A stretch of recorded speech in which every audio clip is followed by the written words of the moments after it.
Sean P. Diddy Combs. Sean P. Diddy, Puff Daddy, Puffy, Brother Love, John Combs was officially arrested and indicted for, among other things, sex trafficking, kidnapping, and arson. Y'all, I read the 14-page indictment, so you don't have to. Let's get into it, all right? I'm just going to read the opening paragraph so you can kind of get a taste of like what's up in this document.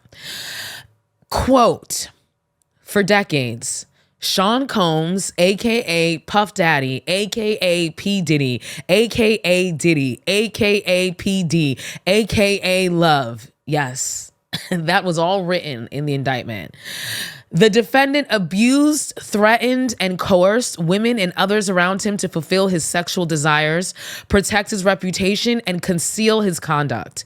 To do so, Combs relied on the employees, resources, and influence of the multifaceted business empire that he led and controlled, creating a criminal enterprise whose members and associates engaged in and attempted to engage in, among other crimes, sex trafficking, forced labor, kidnapping, arson, bribery, and obstruction of justice. End quote. That was the opening paragraph of the 14-page indictment for Sean P. Diddy Combs.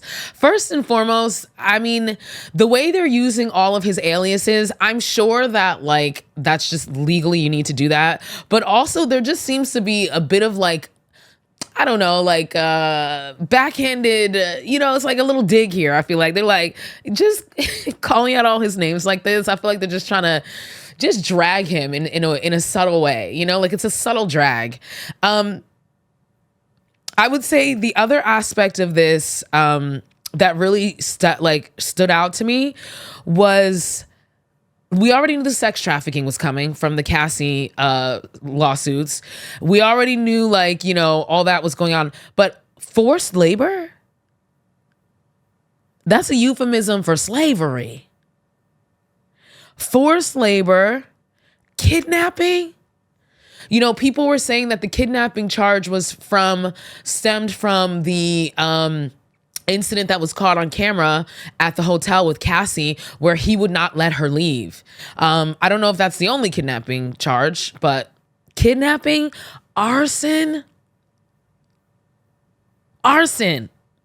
They're saying this fool is an arsonist. And some people were saying that is related to him having, quote unquote, allegedly blown up Kid Cudi's car.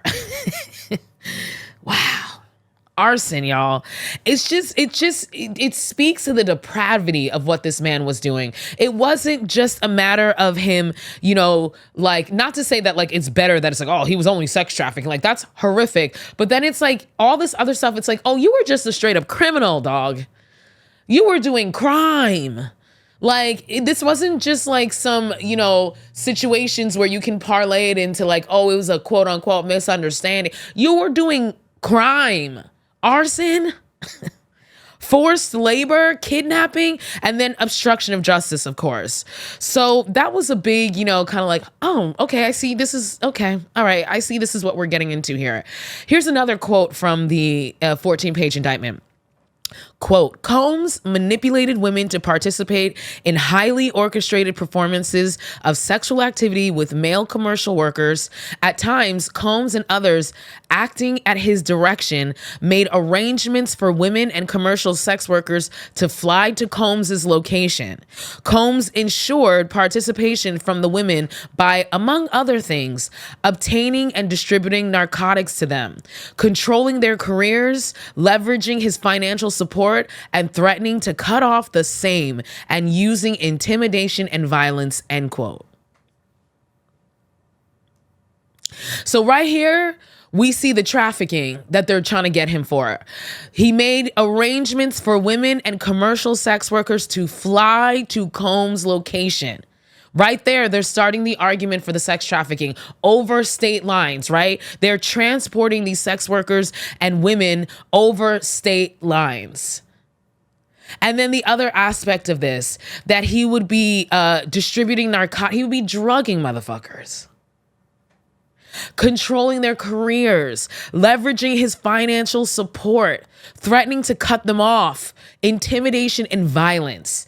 This is how this man was able to, have this reign of terror for over a decade, by pumping people full of drugs, by threatening to cut them off, by threatening to blackball them, by controlling their careers. And if that didn't work, we'll just use plain old intimidation and violence.